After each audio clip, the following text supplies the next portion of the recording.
Odds are you've never heard the story of the wild pig and the sea cow, but if you'd heard it, you'd be unlikely to forget it. The wild pig and sea cow were best friends who enjoyed racing each other for sport. One day, however, the sea cow hurt his legs and could run no more.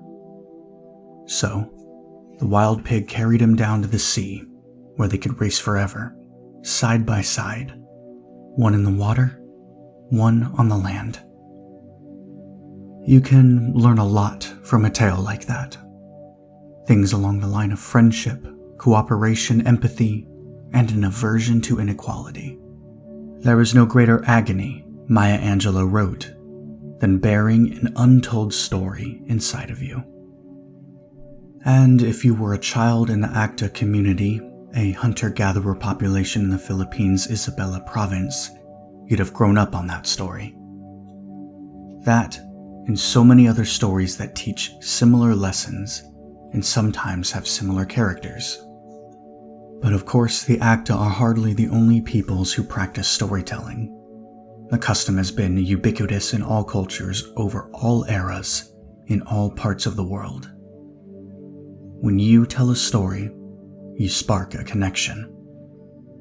That is how humans have communicated since the beginning of time, by telling stories. Stories have been told since even before humans learned to read and write. There is an immense beauty to storytelling. It has helped us move forward as a species.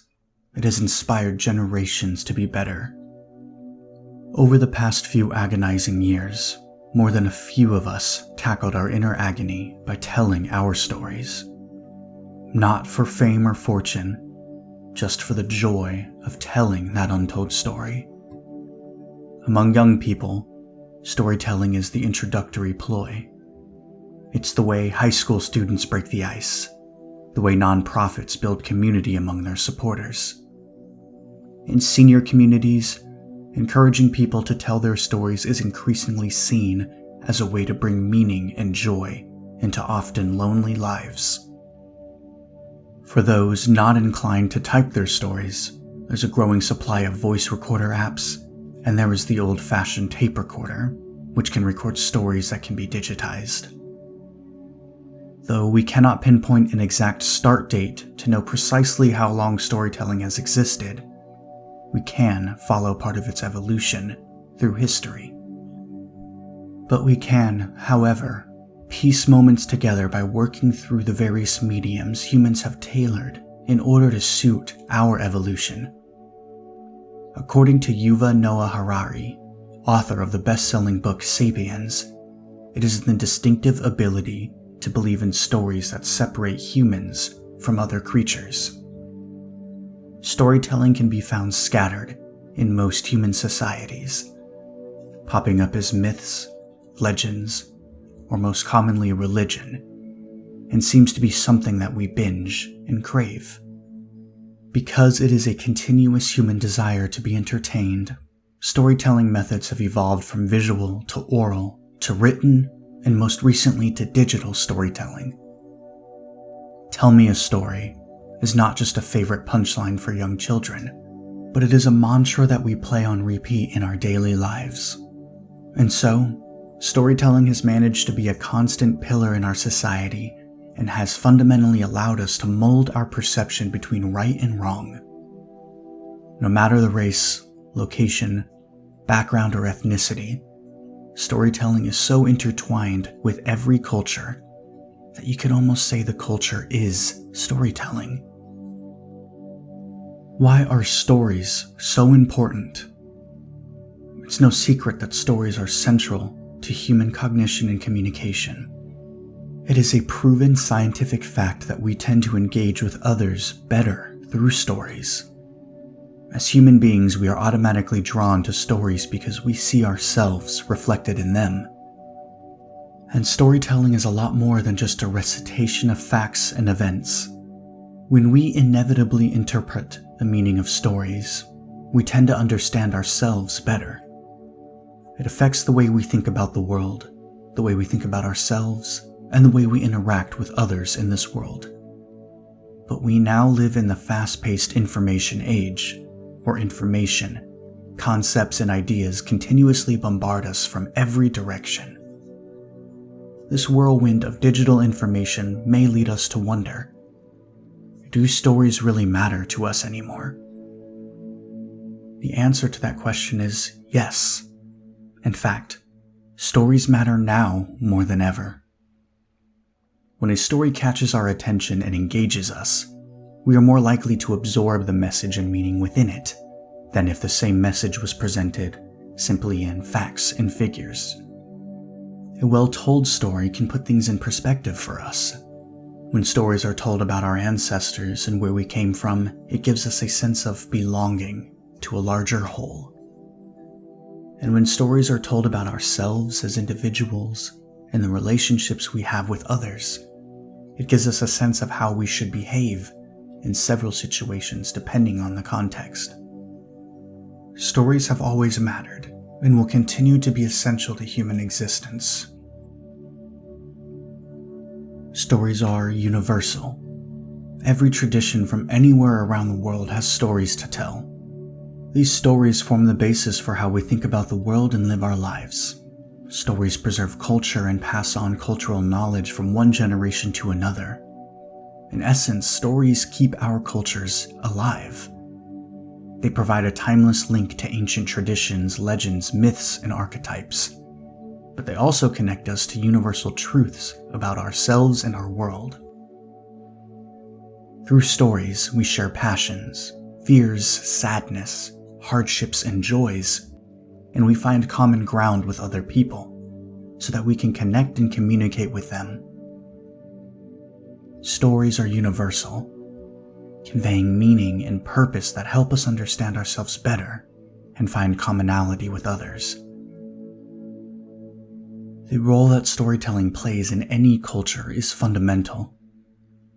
Storytelling reinforces values in any culture and is the mechanism by which the stories of a particular culture are passed on to future generations.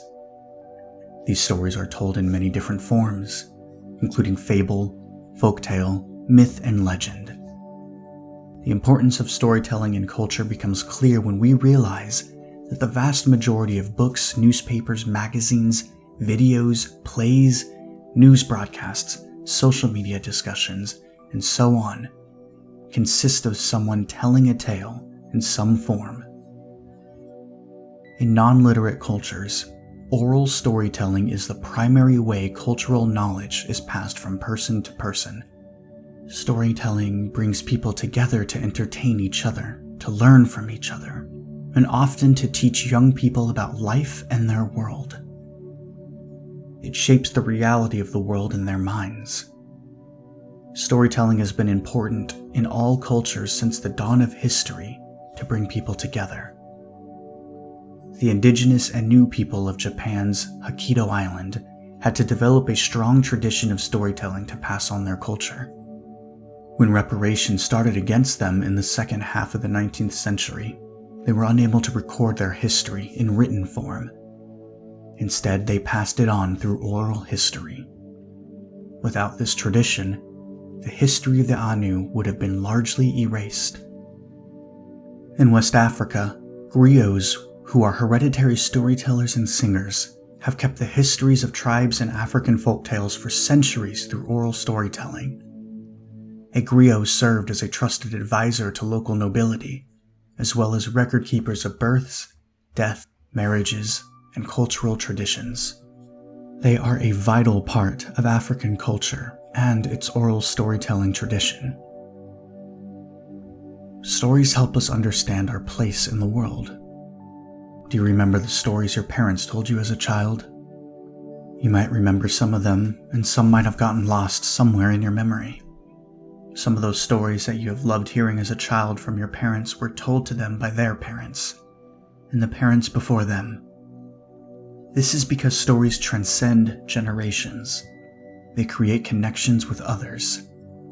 Stories show us what we have in common with others, and teach us how to engage with others in spite of our differences as we come to understand who they are and where we stand in this world. It gives us the opportunity to experience narratives in our imagination as if they were real and feel raw emotion, even though the reality of our experience is only in listening to the story. Your brain experiences imagined narratives as if they were real. And there's little difference between how your brain processes information when we read or hear stories and when we experience reality. To our brain, it's all the same. Stories help us create our identities as we tell stories of how we think, what we feel, and how we justify our decisions. Through such rich experiences, we come to understand our unique perspective and our place in the world. Everyone has a story to tell. You have yours, and if you pay close attention to your story, you will realize that your stories are collections of your experiences.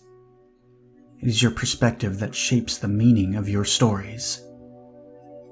In the same way, when you hear stories, you come to realize that you share the same fundamental experiences as others, and yet your experiences differ from each other because everyone has a different perspective.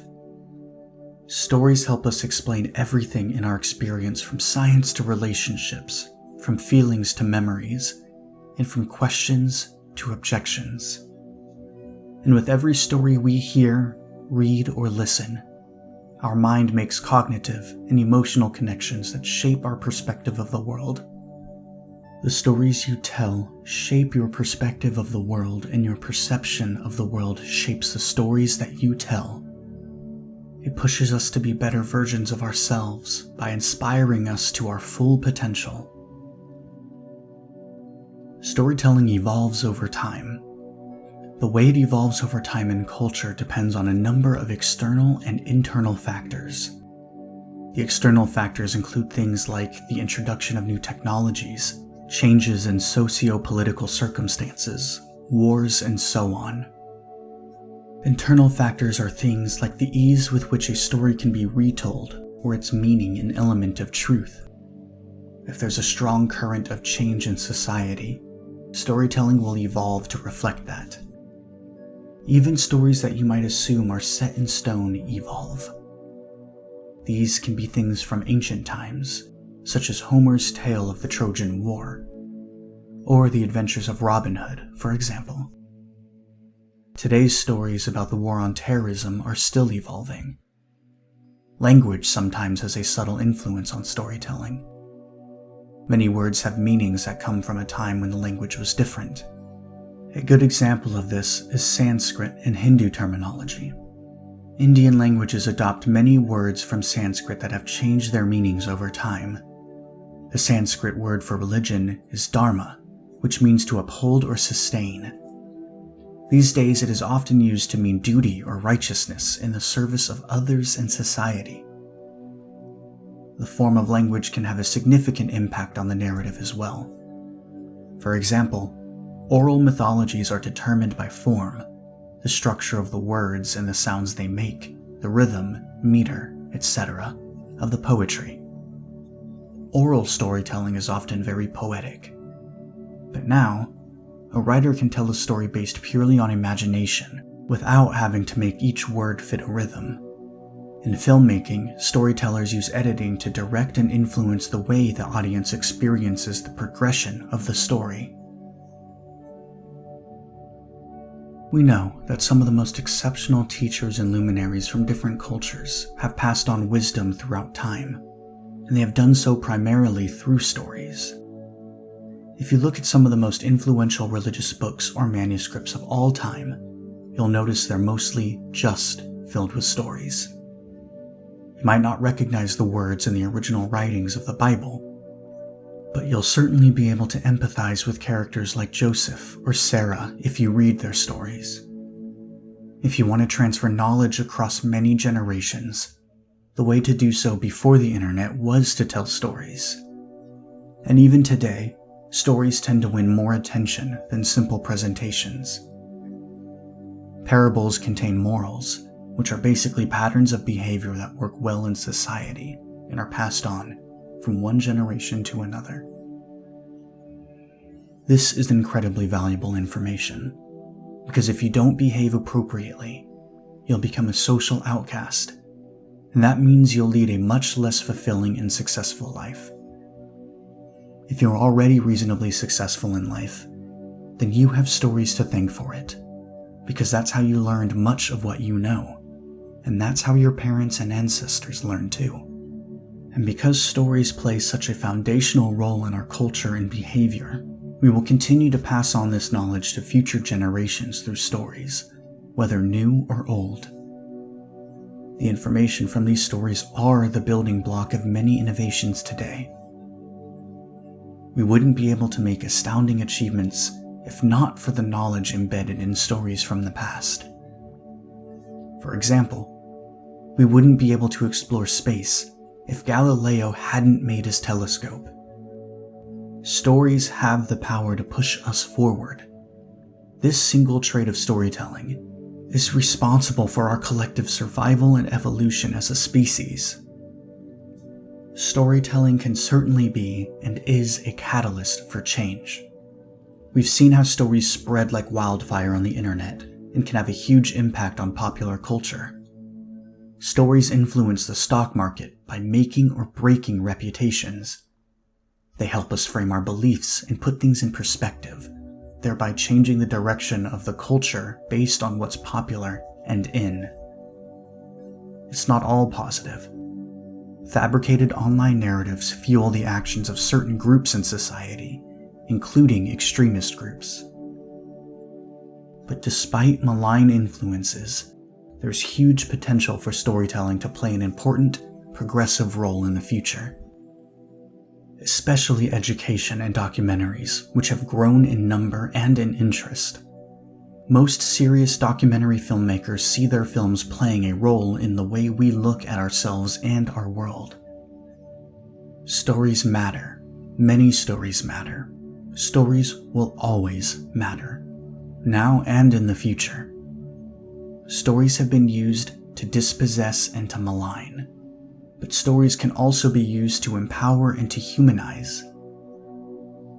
Stories can break the dignity of a people, but stories can also repair that broken dignity.